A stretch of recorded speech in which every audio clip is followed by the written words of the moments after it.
იმისთვის კეცი მე უკვე გადავადგი.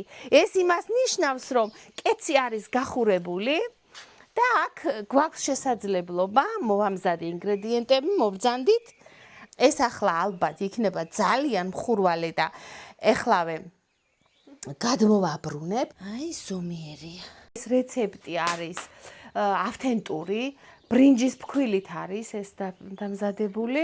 უხდება რაც შეიძლება ბევრი ყველი. ყველი და კვერცხი, სოფლის კვერცხია და ნატურალური ყველია. სოფელში ნაყიდი. გამოვიყენოთ აკაციისა და წაბლის შეშა და ტრადიცია იცით როგორ არის? თუნუქს გადავატარებ ცეცხლის ალზე და ახლა ჩემო ძვირფასებო ამაზე ვაყრით ნაკვერ ჩხალს, რომელიც აუცილებლად უნდა იყოს აკაციისა და წაბლის შეშის.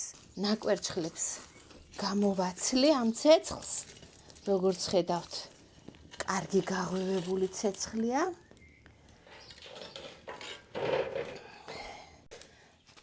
ხედოთ და იშ გენაცვალე. ავრეკეთ. აი, ავრეკეთ კეციდან ბრინჯულა. ნახეთ, მზესავით ბრინჯულა ავრეკეთ კეციდან.